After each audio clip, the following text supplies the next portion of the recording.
Vou chamar o próximo palestrante agora, que é um rosto conhecido de muito tempo, um colega de trabalho aí, Marcelo Gonçalves Guerreiro. O Marcelo, ele é engenheiro florestal, mestre em engenharia civil e meio ambiente, atua como chefe do departamento ambiental da concessionária Teres Fluminense na BR-101 101 no Rio de Janeiro, um importantíssimo corredor aí, não somente para o estado, como também para o país.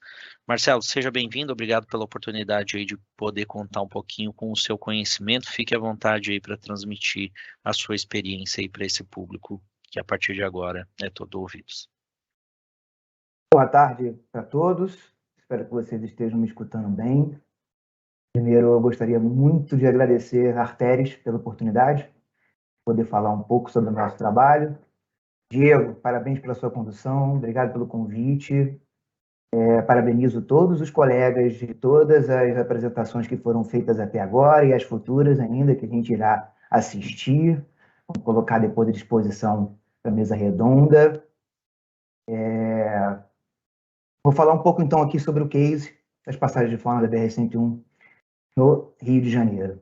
Se eu puder passar para o próximo slide, Diego, por favor, para poder organizar um pouco o que a gente vai apresentar hoje para vocês. Eu vou apresentar um pouco do contexto do estudo de caso, para vocês poderem entender exatamente o local, quais são hoje as consequências da região, as estratégias de mitigação que nós adotamos para mitigar os efeitos dos impactos ambientais nas estradas, na rodovia BR-101, algumas das perguntas norteadoras que a gente tem se feito, aproveitar a oportunidade que nós temos de poder fazer correto desde o início, considerando o complexo de estrutura de passagem de fauna que nós temos aqui na BR-101, qual foi a estratégia de monitoramento da funcionalidade dessas passagens de fauna, os resultados que a gente alcançou até o momento e quais são as oportunidades e as visões de futuro que a gente tem observado a partir desses resultados. Diego, o estudo de caso que a gente vai mencionar é a duplicação do trecho da BR-101, que vai do KM 190 ao KM 261, que começa ali em Rio Bonito e vai até a região ali de Rio das Ostras, passando por Silva Jardim, uma região que a gente observa a existência de 3 unidades de conservação.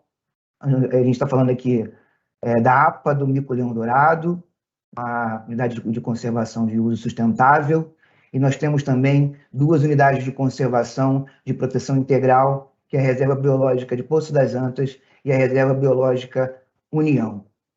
Importante dizer que, quando a gente está trabalhando com contexto de rodovia, a nossa visão ela vai além da visão da faixa de domínio da rodovia. É óbvio que prioridade número 1 para a operação de uma estrada, a segurança dos usuários. E esse é o nosso core business, é isso que a gente faz todos os dias. Mas o nosso olhar é muito maior. Quando a gente é responsável por uma operação de uma estrada, a gente carrega uma herança. Pego aqui uma mensagem do Aziza de Sábio que diz que toda paisagem é sempre uma herança. Então, existe aqui uma responsabilidade coletiva sobre os impactos que temos nessa paisagem. A estrada não é a única responsável por todas as consequências que a gente observa na paisagem. Ao mesmo tempo, a gente observa que todos os riscos são colocados no contrato de concessão. Essa é uma questão muito importante que deve ser trabalhada sobre o reequilíbrio dos contratos. Enfim, nós falamos um pouco sobre isso, vimos os colegas falar sobre questões de custos, a gente vai chegar um pouco a tratar sobre esse assunto. Outra coisa muito importante, além da gente entender esses processos históricos de ocupação, a gente está trabalhando numa região super fragmentada, onde os habitats foram separados em pequenas ilhas de vegetação.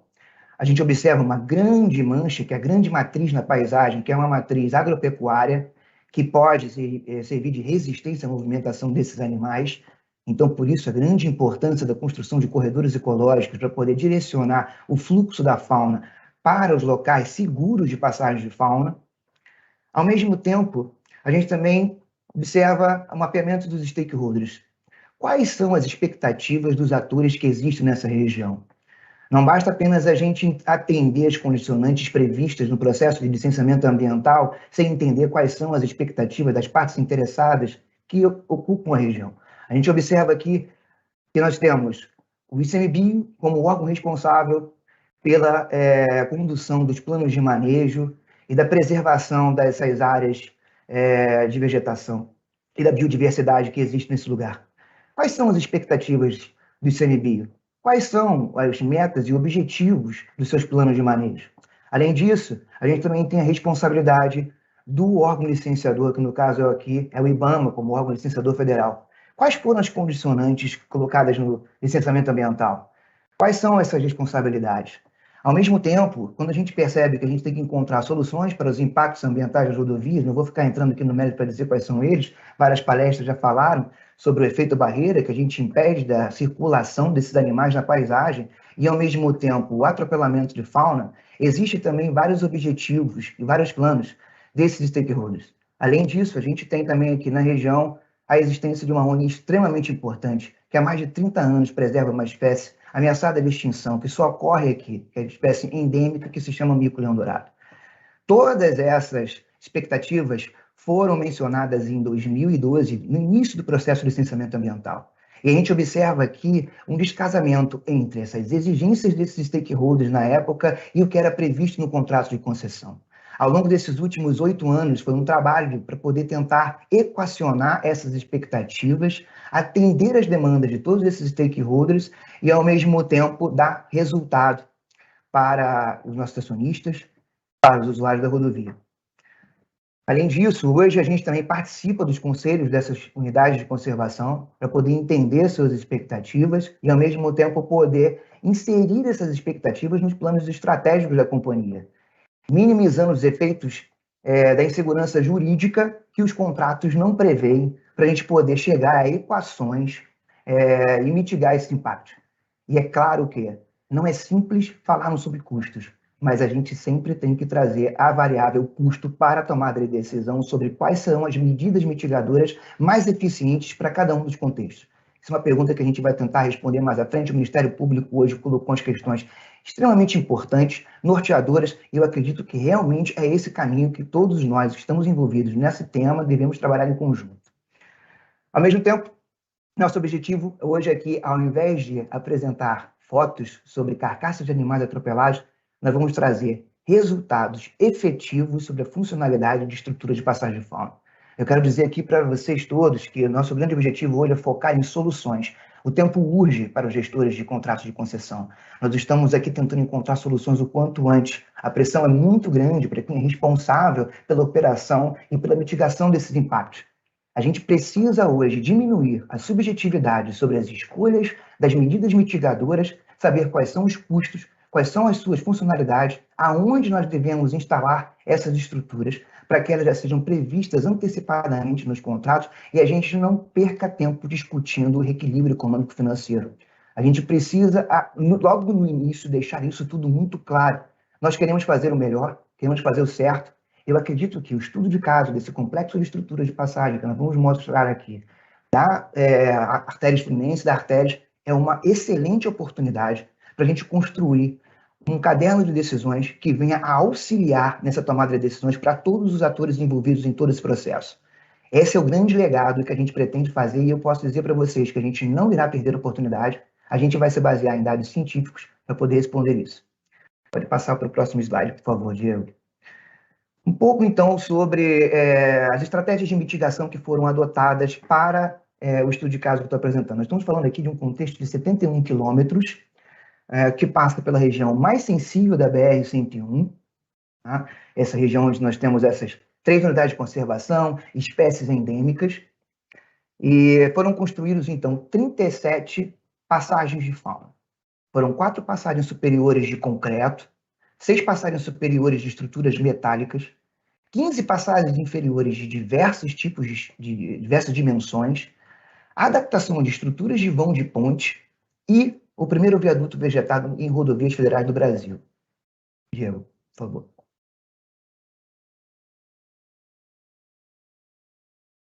Bom, o que é o viaduto vegetado?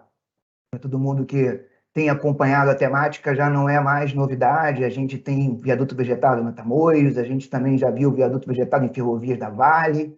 No nosso caso, a estrutura que foi construída pela Artérias, ela possui 21 metros de largura, 45 metros de comprimento. A gente tem profundidade de solo de até 2,5 metros. É uma das medidas com maior custo. Esse viaduto teve um custo de 9 milhões de reais. E, ao mesmo tempo, ele tem um tempo de desenvolvimento da estrutura dos plantios por sobre ele de 4 a 7 anos. Tá? E também ele possui cercas de condução de fauna, 2 quilômetros de cada um dos lados dos emboques e desemboques dessa passagem. Próximo slide, por favor, Diego. Também fizemos adaptação nas estruturas dos encontros das vãos de ponte. É uma das medidas mais simples que a gente pode adotar, que tem apresentado grande perspectiva de eficiência em relação ao custo-benefício, e, ao mesmo tempo, para garantir a sua funcionalidade, nós temos que construí-las com cercas direcionadoras. No caso, a gente construiu também cercas com 20 metros cada lado. Além disso, também foram construídas estruturas de passagem de fauna com variadas dimensões. No caso, a gente está vendo aqui na fotografia uma estrutura de 1,6 metros, foi a menor dimensão das estruturas instaladas, e temos também passagens com até 5 por 4 metros. Foram utilizados na época um fator de luminosidade que foi calculado para definir a abertura dessas estruturas, com cercas também direcionadoras, e foram feitas clarabóias para entrada de luminosidade. Além disso, nós temos também estruturas inéditas de passagens de faunas superiores, essa, no caso, metálica. A gente está vendo aqui em detalhe um pouco da sua parte interna. Ela tem 2 níveis. Ela é composta por uma estrutura metálica e também estruturas de corda, que a gente chama de estruturas de ponte de copada, que fazem a interligação entre as copas das árvores com a estrutura metálica. A próxima, por favor, Diego. Além disso, foram feitas estruturas de concreto, que se aproveitou os projetos bases de passarelas da rodovia. Essa foi uma das exigências do licenciamento ambiental, solicitada pela própria Associação Culhão Dourado, que fez uma moção no Congresso Público de Unidade de Conservação em 2012, prevendo e solicitando ao IBAMA que fosse incorporado como condicionante ambiental uma estrutura rígida, de concreto, considerando o peso, a leveza do animal e a velocidade dos ventos, porque hoje se observa que a gente não construiu nenhum tipo de estrutura de cordas. E, do ponto de vista científico e de análise de dados, a gente percebe que foi perdida uma grande oportunidade de ter construído estruturas mais simples para a gente poder medir a sua eficiência comparada com essas estruturas e, quem sabe, poder ter tido a possibilidade de responder se estruturas mais simples, com menor custo, não teriam tanta eficiência quanto estruturas como essa. Próximo slide, por favor, Diego. Como eu tinha mencionado, considerando que a gente tem hoje um complexo de estruturas de passagem de fauna único no Brasil, a gente está se preparando, e já estamos executando, para não deixarmos de fazer as perguntas certas no momento certo.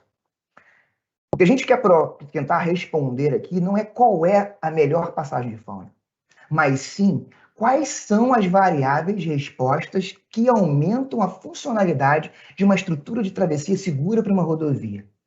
Esse tipo de estrutura, de perguntas chaves, de perguntas norteadoras para poder responder à funcionalidade das passagens de fauna, ela pode depois ser convertida num caderno de visão para você poder saber, considerando quais são as características da paisagem e as características estruturais da sua rodovia, quais serão as melhores medidas mitigadoras e os custos associados ao seu custo-benefício. Esse é o legado que a Artéris pretende trazer para todo mundo que trabalha com esse tema. Aproveitar a oportunidade que nós temos hoje de poder responder essas perguntas. Nós temos como variáveis de entrada, então, a taxa de atropelamento de fauna, o número de travessias dos animais das passagens de fauna e a riqueza de espécies no entorno das passagens de fauna. Como variáveis de estrutura das passagens, a gente tem as suas dimensões, o tamanho das cercas, a distância entre a copa das árvores, e como variável da paisagem, como contexto da paisagem, a gente tem cobertura florestal, quantidade de cursos d'água, conectividade dos fragmentos da floresta, número de fragmentos da floresta, área média desses fragmentos, índice de forma desses fragmentos. Então, a gente está unindo aqui conhecimento científico dos indicadores de ecologia da paisagem, integrando eles aos dados de atropelamento de fauna da ecologia de estradas, para a tomada de decisão de quais são hoje as melhores medidas mitigadoras para a gente poder minimizar os dois grandes efeitos dos impactos das rodovias: o efeito barreira e o atropelamento de fauna. Então, quais são as variáveis mais importantes para a avaliação da eficiência e eficácia na passagem de fauna? Quais as variáveis do entorno das passagens que contribuem para a sua funcionalidade? O que a gente quer com isso? Diminuir a subjetividade para a decisão da quantidade e das passagens que devem ser colocadas nas rodovias. Nós precisamos hoje de informações mais precisas para diminuir a insegurança jurídica dos contratos. E foi falado hoje pelo Ministério Público, não falta informação. Nós temos uma quantidade de dados gigantesca para ser analisada. A gente precisa hoje fazer as perguntas certas, responder essas perguntas e trazer as respostas para termos mais eficiência e eficácia. O problema já é conhecido. A gente agora só precisa saber tomar as decisões corretas. E é essa que é a nossa intenção. Próximo slide, por favor, Diego.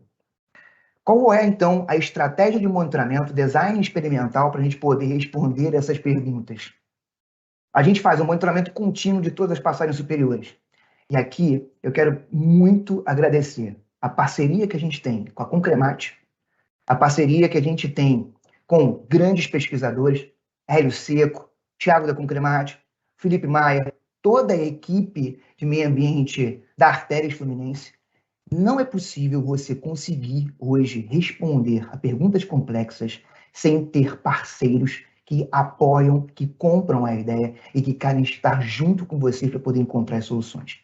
Assim, é muito importante dizer isso. A gente conta com um time muito bom e que me ajuda a poder entender. Eu sou um engenheiro florestal, estou aqui falando com vocês sobre fauna. Eu tenho aprendido muito durante esses 8 anos com os biólogos para poder pensarmos juntos. Agradeço muito por vocês por isso. Nossa estratégia de monitoramento, então, é um monitoramento contínuo das passagens superiores, e vocês imaginam alguém tendo que escalar com segurança para poder descarregar os cartões de memória das câmeras que estão por sobre essas estruturas. Além disso, a gente tem um monitoramento de um rodízio das passagens de fauna inferiores. Por que isso? A quantidade de câmeras é absurda. Existe um custo para você poder fazer esse tipo de monitoramento. Então, a gente seleciona 4 passagens de fauna inferiores. Cada uma dessas tem câmeras nos seus emboques e desemboques. A gente, para cada uma das passagens, a gente seleciona 4 pontos no entorno da paisagem, com diferentes transições e usos do solo, interior de floresta, na área core de um fragmento florestal, na área de borda de um fragmento florestal com outro tipo de uso, que seria ou pastagem ou área agrícola, áreas de transição com a rodovia, tudo para a gente poder responder, do ponto de vista do comportamento desses animais, quais são os animais que estão no entorno das estruturas e quais são aqueles que estão chegando e não estão passando, atravessando a estrutura, e aqueles que estão passando. Existe um efeito de avoidance e existe também um efeito de aprendizagem, de conhecimento, de uso desses bichos das passagens. A gente quer também tentar prever, entender um pouco esse conceito. Próximo slide, por favor, Diego. Aqui são alguns resultados alcançados até o momento, e a gente observa já uma grande riqueza de animais que estão utilizando as passagens. Então, as passagens de hoje elas são efetivas, claro, em alguns contextos, que é o que a gente quer provar. A gente tem também aumentado a abundância e o aumento no número de animais que estão atravessando. Existe um dado que a gente quer construir, que seria a taxa de conversão de animais que estão atravessando essas passagens. A gente tem medido a quantidade de abundância e riqueza de espécies que se encontram no entorno e a quantidade e a riqueza e abundância de animais que estão atravessando as estruturas. E a gente está tentando criar uma taxa de conversão. Quanto tempo demora para esses bichos atravessarem essas estruturas? Quantos animais que a gente observa no entorno que estão atravessando a estrutura? A gente já tem observado, para alguns casos, aumentos de até 130%. Esse tempo de aprendizagem está aumentando. A gente está falando aqui de 1 ano de monitoramento e 2 anos já de terem sido instaladas essas estruturas. A biodiversidade, ela se adapta muito rápido àquilo que a gente oferece. Se a gente oferece passagens seguras para esses animais, eles vão, ao longo do tempo, aprender. Isso é muito importante porque, a partir do momento que a gente resolve os problemas dos impactos ambientais das estradas, a gente volta a olhar para a paisagem. É o que eu tinha mencionado antes. Existe uma responsabilidade compartilhada. Os corredores ecológicos passam por propriedades privadas, a gente tem a recuperação das áreas de preservação permanente. Então, o problema ele se perdura e a gente tem que contar com mais parceiros. Essa é uma mensagem para todos que trabalham com o tema que a pergunta é, depois que a gente constrói as passagens de fauna, o que vem depois?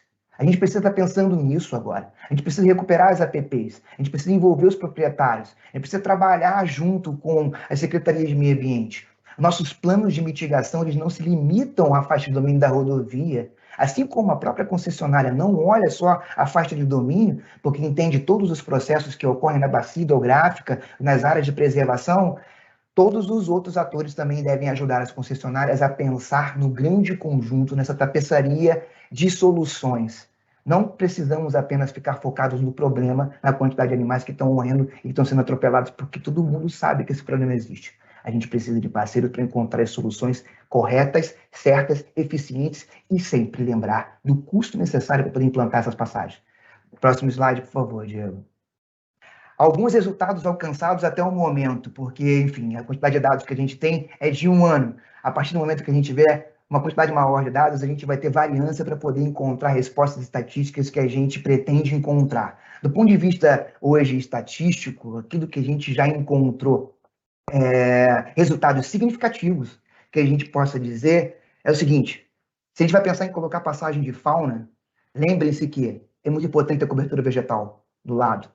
Colocar passagem de fauna, e aí esse é um questionamento extremamente importante. Falar de hotspot sem pensar em contexto de paisagem não resolve o problema. Hotspot muda no tempo, está relacionado com outros tipos de comportamento. Não é a única variável que deve ser levada em consideração para pensar em estruturas de passagem de fauna. E aqui eu deixo uma outra mensagem. Nosso processo de licenciamento ambiental ele é estanque. A gente pensa na LP, pensa na MLI e pensa na MLO. O processo ele deve ser ato contínuo.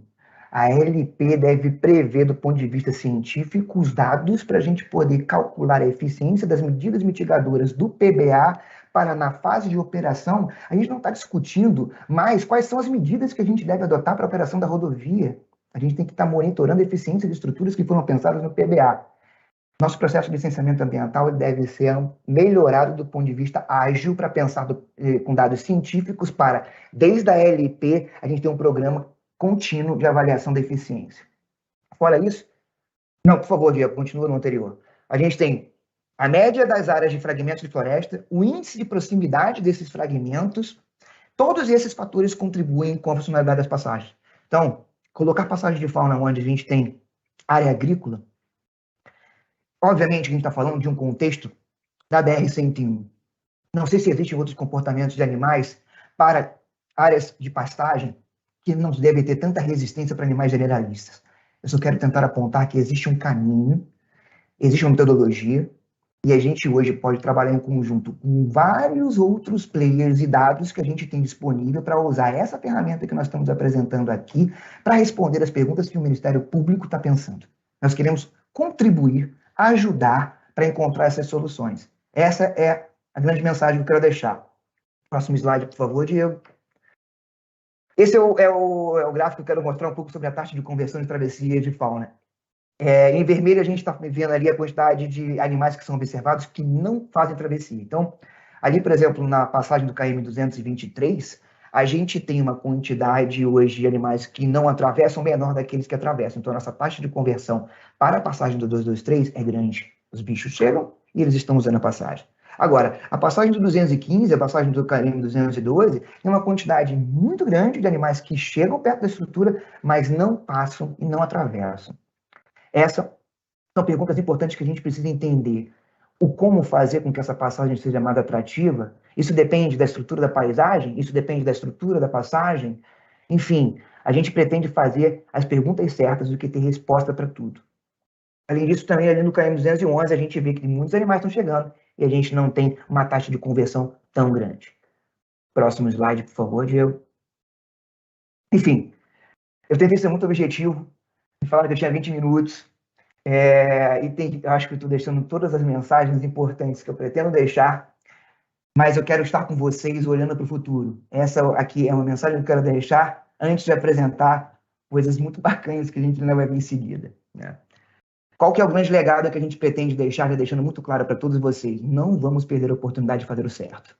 E a gente tem um time muito bom para ajudar a gente para isso.